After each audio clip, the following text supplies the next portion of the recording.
The broken elevator, the rain-soaked groceries, the moment she looked up and saw the last person on earth she wanted to see. Nadine Holloway had survived worse than this. She'd survived a husband who left when their daughter turned 2 months old, a lease she couldn't afford on a pediatric resident's salary, and 4 years of raising Willa alone in a city that rewarded people who didn't need help. She was not going to fall apart in the lobby of her own apartment building, because Brendan Walsh was standing by the mailboxes looking like he'd just stepped off the cover of something expensive. But her arms were full of grocery bags, her scrubs were soaked through, and Willa's backpack was sliding off her shoulder at an angle that suggested imminent catastrophe. So she stopped moving entirely and just stood there in the doorway like an idiot while the rain hammered the glass behind her. Brendan saw her before she could retreat. Nadine. The way he said her name hadn't changed, like he was mildly surprised she still existed. She crossed the lobby anyway because the alternative was standing in the rain and she had ice cream melting in bag number 3. Brendan. She kept her voice flat, professional. The same voice she used when she had to tell parents things they didn't want to hear. He looked exactly the same, which was deeply unfair, taller than she remembered. Or maybe she'd just spent 4 years surrounded by people who were mostly horizontal in hospital beds. Same jaw, same easy confidence, same way of occupying space like he owned it. Beside him stood a woman Nadine didn't recognize, blonde, immaculate, the kind of put together that suggested she'd never run late for anything in her entire life. "You live here?" Brendan's eyebrows rose slightly. "Have for 3 years." She shifted the grocery bags. "You? Visiting." He nodded toward the woman. "This is Sutton, my fiancé." Sutton extended a hand. Her nails were perfect. Her smile was the kind that came from never having had anything to be genuinely embarrassed about. "So nice to meet you. Are you a neighbor?" "Old friend?" Brendan said before Nadine could answer, which was such a spectacular reduction of 4 years of her life that she almost laughed. "Something like that," Nadine said instead. Sutton's engagement ring caught the lobby light and sent small rainbows across the linoleum. It was enormous. The kind of ring that was also a statement, a proof of something, an argument you could wear on your hand. Nadine's left hand was bare, had been for 4 years. She hadn't taken Brendan's ring off when he left. She'd thrown it at him as he walked out the door, and her aim had been remarkably good for someone crying that hard. "You're a doctor now?" Brendan was looking at her scrubs. "Pediatric resident. 2 more years." Wow, the word landed wrong. Not impressed wrong, surprised wrong. Like he'd expected her to have amounted to less than this, and was recalibrating.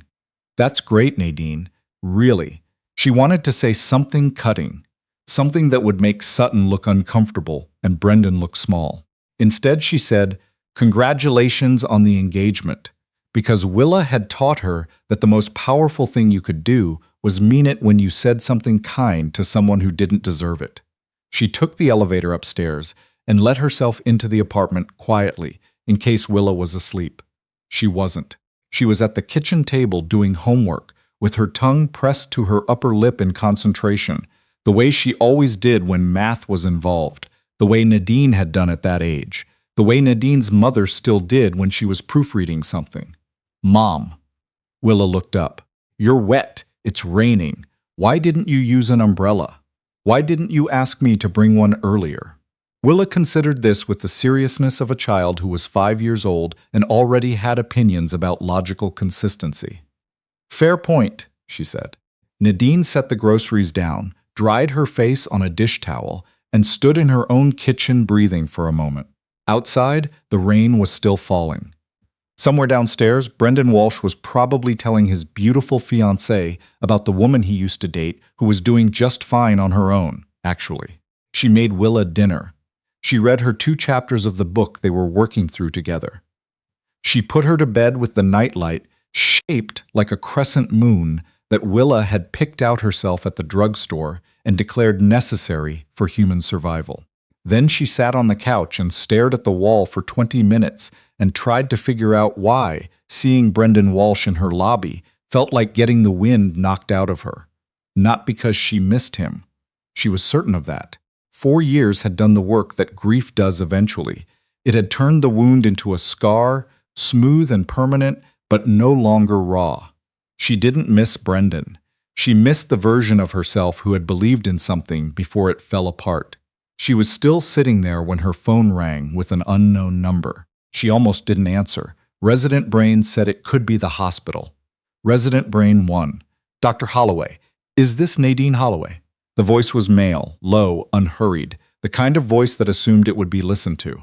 Who's asking? Rowan Vance. A pause, like the name was supposed to mean something. I'm told you're the best pediatric resident at Mercy General. Told by who? Dr. Patrice Chen. She's on my board.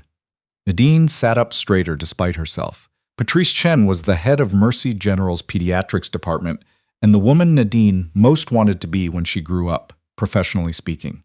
Patrice recommended me for a call at 11 on a Tuesday. She said you'd be awake. Another pause. She was right. What do you want, Mr. Vance? I have a daughter, he said, 7 years old. She has a condition her current team can't get ahead of, and I'm looking for someone who will. I'm a resident. I'm not taking private patients. I'm not asking you to be her doctor. I'm asking you to review her case. Consult. I'll compensate you appropriately. I don't need compensation. Everyone needs something, Dr. Holloway. His voice was even. Not manipulative, just honest in a way that felt unusual, like he'd run out of patience for pretending otherwise. Patrice says you're exhausted and brilliant and held together with coffee and stubbornness. She also says Mercy General doesn't pay residents what they're worth. I'm offering to correct that imbalance. Nadine pressed her fingertips to her forehead. Send me the files. I'll look at them. I'd prefer to meet in person. I'm sure you would. Not for whatever reason you're currently assuming, he said, and there was something in his voice that might have been amusement. Her condition is complex, and the files don't capture everything. I'd like you to meet her. Nadine thought about this, thought about the groceries with ice cream she'd managed to get upstairs. The elevator was still broken. Willa had asked for a new library book, and Nadine's next paycheck was 11 days away. Sunday, she said. I'm off Sunday afternoon. I'll send a car. I have a car. The address is easier to find if you're not navigating. He said it like he'd anticipated the objection and had already decided how to handle it, which was both irritating and, she admitted to herself, slightly impressive. He gave her an address in the kind of neighborhood where the street signs were kept clean. Then he hung up before she could reconsider. Nadine sat with her phone in her hand for a long time. Then she went to bed because she had rounds at 6 and Willa had to be at school by 7:30, and her life did not pause for mysterious phone calls from men with controlled voices and daughters with complicated files. The house was not what she expected. She'd expected something designed to impress. Marble, curated art, the architectural equivalent of an expensive suit. What she found was a house that looked like someone actually lived in it. Big, yes, and clearly valuable, but with a child's drawing taped to the entryway mirror and shoes left slightly crooked by the door, and a throw blanket on the couch in the front room that had been used recently enough to still hold its shape. The woman who answered the door introduced herself as Agnes and didn't explain what her role was, which suggested she'd worked in this house long enough not to bother. Rowan Vance was in the kitchen. He was taller than his voice suggested. Dark hair, early 40s, the kind of face that had been interesting before it was handsome and was now both. He was standing at the counter reviewing papers, and he looked up when she walked in with the same stillness she associated with people who had trained themselves not to startle. Dr. Holloway. He extended a hand. His handshake was firm without performing anything. Thank you for coming. Where's your daughter? Something shifted in his expression, not softened, sharpened, the way faces went when you hit the thing they actually cared about. Upstairs. She has good hours and harder ones. Sunday mornings are usually good. She'll be down. He'd pulled the files. They were spread across the kitchen table with a precision that told her he'd read them himself, not just assembled them. He walked her through the case without editorializing and without the particular helplessness she usually saw from parents, which meant either he was very good at suppressing it or he'd already spent his helplessness somewhere private and was now operating in a different mode. She asked questions. He answered them directly, When he didn't know something, he said so. You've read her chart more carefully than most second-year residents, Nadine said after a while. She's my daughter. He said it simply. If something happened to her because I didn't understand her situation, I'd spend the rest of my life wondering what I missed. Nadine looked at the files. Then she looked at him. What does she know about her condition? Everything age-appropriate. She asks good questions. I answer them. Most parents don't do that. Most parents are trying to protect their kids from fear. He paused. I think information is the opposite of fear. She's scared of the unknown, so I give her the known. Nadine didn't say anything to that. She was thinking about Willa and the way she'd explained to her 4-year-old, as clearly as she could, that Dad wasn't coming back, and that wasn't Willa's fault, and that they were going to be okay. She'd said it like she believed it until she believed it. A sound on the stairs, and then a child appeared in the kitchen doorway. She was small for 7, with her father's dark hair and the particular watchful quality of children who've spent time in hospitals, that precocious gravity, that habit of reading rooms. She looked at Nadine the way Nadine's best young patients looked at her, assessing, curious, not afraid. You're the doctor Daddy called, the girl said. I am. I'm Nadine. I'm Pell. She pronounced it with the confidence of someone who'd corrected people before and expected to again. It's short for Penelope, but I go by Pell. That's a good name, I know. She climbed into a kitchen chair with the focused effort of someone whose body required more negotiation than it used to. Are you going to fix me?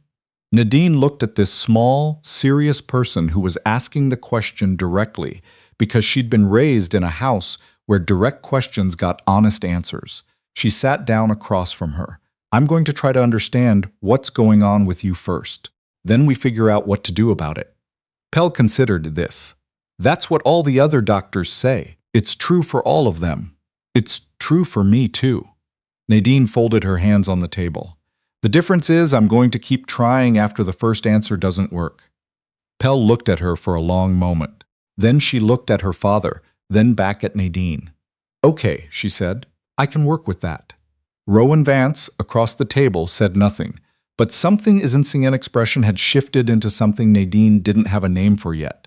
She came back the following Sunday, then the one after that. She told herself it was the case. Pell's condition was genuinely unusual, a combination of factors that Nadine had seen individually, but never in this configuration, and the puzzle of it kept pulling at her in the small hours when she should have been sleeping. She requested additional labs, cross-referenced literature, called a colleague she trusted at Children's National. She was doing what she did, which was refuse to let a problem stay unsolved when there was still ground to cover.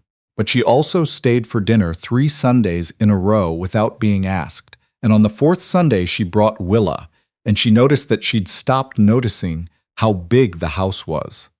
Willa and Pell discovered each other with the immediate focus of children who recognize their own frequency in another person.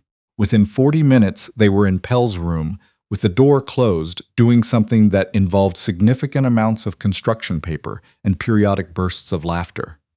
Nadine stood in Rowan's kitchen and thought, this is a problem. You're thinking too hard, Rowan said from across the island. He was making coffee with the same attention he gave everything, methodical, unhurried, as if the outcome mattered. I think at a consistent rate. You think faster than you talk, I can tell.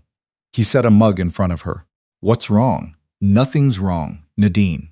She'd noticed, sometime in the 2nd or 3rd Sunday, that he'd stopped calling her Dr. Holloway. She hadn't corrected it. That was information, too. My ex is in my building, she said. His fiancée seems nice. I saw them in the elevator this morning. Rowan looked at her steadily. He had this quality, she'd noticed it with Pell, too, of listening to what was said underneath what was said. Does that bother you? It shouldn't. That's not what I asked. She wrapped both hands around the mug. He left when Willa was 2 months old, said he wasn't ready, said it in a very calm, reasonable voice, like he was declining a meeting invitation and not abandoning his infant daughter. She paused. He's getting married now, which means apparently he was ready, just not for us. Rowan was quiet for a moment. What's his name? Brendan Walsh. She said it flat. Why? No reason. He lifted his own coffee. Does he know about Willa? He knows she exists. He chose not to be involved. She looked at the table. Legally clean, emotionally catastrophic, not technically illegal. He's very good at staying just this side of the line. What does Willa know? That her dad made choices that weren't about her. Nadine looked up. I told her that when she was 3. I'll keep telling her until she stops needing to hear it. Rowan set his mug down. He looked like he was going to say something and then thought better of it, which from him was interesting. He was not a man who censored himself often. I'm glad she has you, he finally said. She doesn't have a lot of alternatives. That's not why. His voice was quiet. She has you, and that's not a consolation prize. That's the best possible outcome. Nadine looked at him. He looked back. Upstairs, Willa's laugh rang out bright and sudden, and Pell's followed immediately after, and the sound filled the kitchen like something that had been missing from it. She found out about Rowan the way she found out about most things, by accident, through information she hadn't gone looking for. A colleague mentioned his name in the context of a malpractice suit that had been dismissed.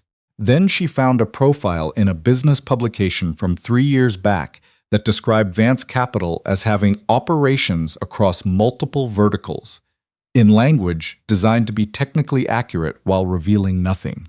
Then she found, through the particular kind of late-night internet spiral that only happened when she was too tired to stop herself, a series of articles about a federal investigation that had been closed without charges. Fraud, the article said. Procurement irregularities. Shell companies. The investigation had been closed. That was what she kept coming back to. It had been opened and closed, and Rowan was still here, with his daughter and his Sunday dinners and his way of listening that made you feel like the most important thing in the room. She called Patrice Chen on a Thursday. Tell me what I don't know about Rowan Vance, Nadine said. Patrice was quiet for a moment. What do you know? Enough to ask. He's complicated, Patrice said. I've known him for 11 years. He's done things I don't agree with. He's also funded 3 pediatric research programs and personally covered the cost of Pell's care when the insurance gap left them exposed. A pause. He's not a good man in the clean, simple sense, but I've never known him to be cruel. And those are different things. That's not actually comforting. I know. Patrice's voice was even. I didn't call you because I thought this would be comfortable. I called you because Pell needs a doctor who won't give up, and you won't give up. What happens outside the clinical relationship is between you and your own judgment. Nadine sat with that for a week. She almost didn't go back. She got as far as typing a message twice and deleting it twice. Then Pell called her from Rowan's phone. Apparently she'd found the number, which was exactly the kind of thing Pell would do, and said, very seriously, Nadine, my dad made the soup you showed him, and it's pretty good, but I think he put too much pepper. How much pepper? A lot of pepper. Put him on. She heard the phone change hands. Before you say anything, Rowan said, I'd like to argue that the amount of pepper was appropriate. You will not win that argument. I suspected as much. He paused. Are you coming Sunday? She closed her eyes. Yes, she said. But we're talking. You and me, I expected that. You don't seem worried. I'm worried, he said quietly. I've been worried for 3 weeks, but I'm not going to lie to you to manage it. She came back on Sunday. She waited until the girls were occupied and Rowan had poured coffee, and then she put the printed articles on the table between them and sat down across from him and said, Explain. He looked at the articles. He looked at her. He didn't flinch, and he didn't reach for an excuse. Which part? Start with the shell companies. He started at the beginning. He talked for 45 minutes, and what he said was not exonerating. It was honest, which was the more difficult thing. There were operations he'd been part of that existed in the gray space between legal and not, structured that way deliberately, designed to move money through channels that regulators couldn't easily follow. There was a period, he said, 3 or 4 years of his 40s, when he'd made decisions he'd made because the alternative was letting other people make them for him, and he hadn't been ready to be that vulnerable. Pell's mother, he said.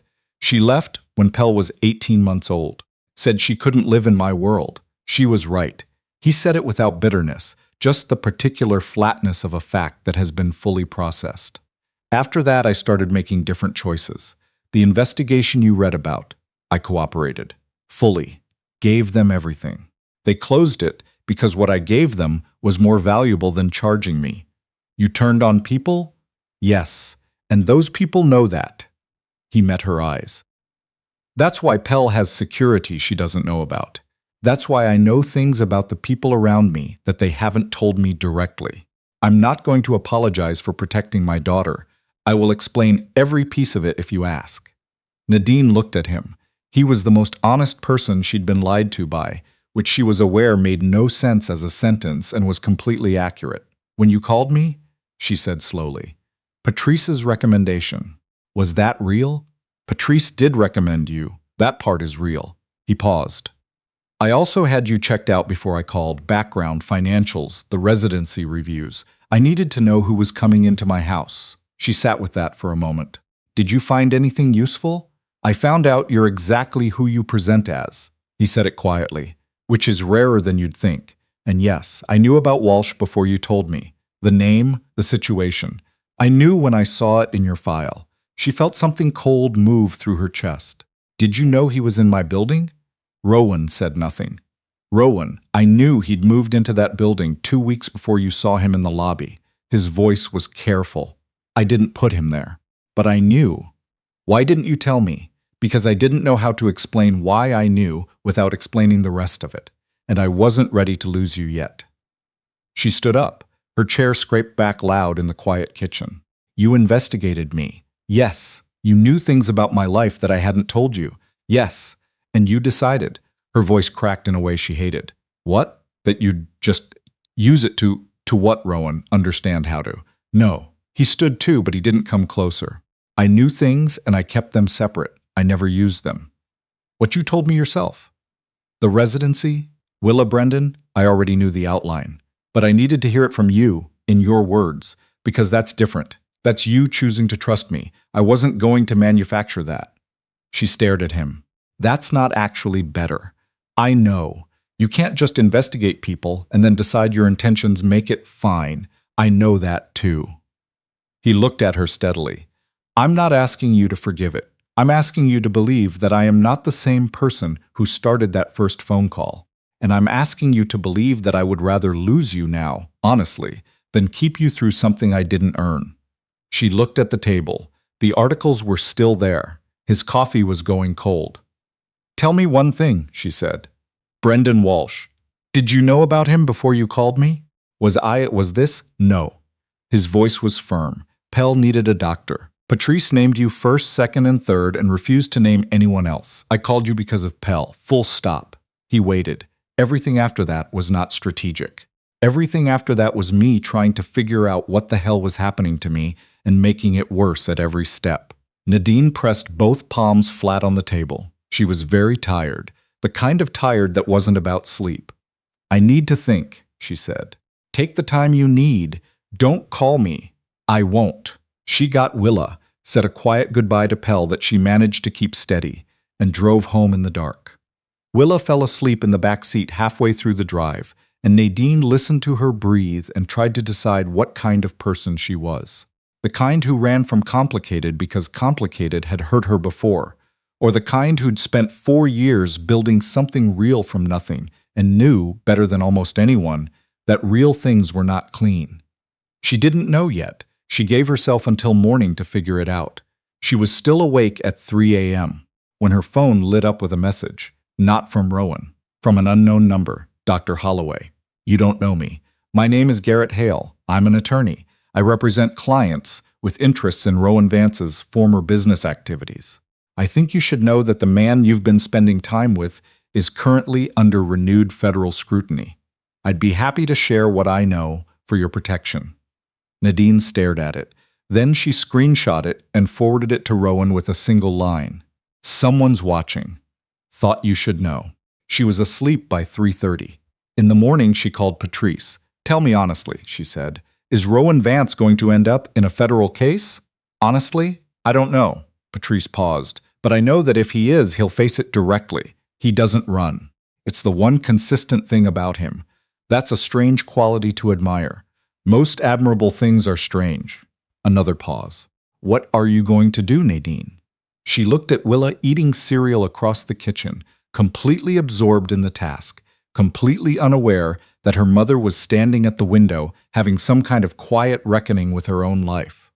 I don't know yet, Nadine said, but I'm not disappearing. She called Rowan that afternoon. I got your message this morning, he said. I know who Hale is. I'm handling it. I figured. She stood by the window. I'm not calling about that. A pause. Then why are you calling? To tell you that I haven't decided anything, but I'm not gone. She watched a pigeon land on the fire escape and look at her with extreme judgment. And I want you to stop finding out things about me without asking. If you want to know something, ask me directly. Agreed. And if Pell asks for me, you tell me. Even if we're in the middle of something difficult. She already asked for you this morning. His voice was quiet. 3 times. Nadine closed her eyes. Tell her Sunday. She'll want to know if you're okay. Tell her I'm a doctor. I'm always okay. She heard something that might have been a laugh, brief and surprised, like he hadn't expected it. She won't believe that. I know. Tell her anyway. She hung up and stood at the window for a while longer. The pigeon left. Willa finished her cereal and brought the bowl to the sink unprompted, which was a thing she'd started doing recently on her own initiative, and every time it happened, Nadine felt something enormous, an inarticulate move through her chest. She was raising a whole person. She had been for 5 years, mostly alone, on resident salary and stubbornness, and the conviction that love was not supposed to be easy to walk away from. She'd learned that from Brendan leaving. She'd learned it the hard way, the kind of lesson that left marks. She was not going to walk away. Not yet. Maybe not ever, depending on what the next few weeks looked like. But she was going into this with her eyes open, and that was different from before. 6 months later, when a federal prosecutor called Rowan's attorney, Nadine was in the kitchen when it happened. She heard Rowan's side of the call, controlled, clipped the voice he used when things required precision, and she kept making Pell's afternoon snack and didn't pretend not to listen. When he came back in, he said, "They want testimony. Historical, not current. My attorney thinks it's manageable." Okay. She handed Pell apple slices. He looked at her. That's your response? What would you like instead? Should I panic? Would that help? His jaw worked for a moment. Pell was watching them both with the calm of a child who had learned to read rooms. No, he said finally. It wouldn't help. Then I'll keep making snacks. She handed him a mug of coffee. Tell me what you know and I'll tell you what I think.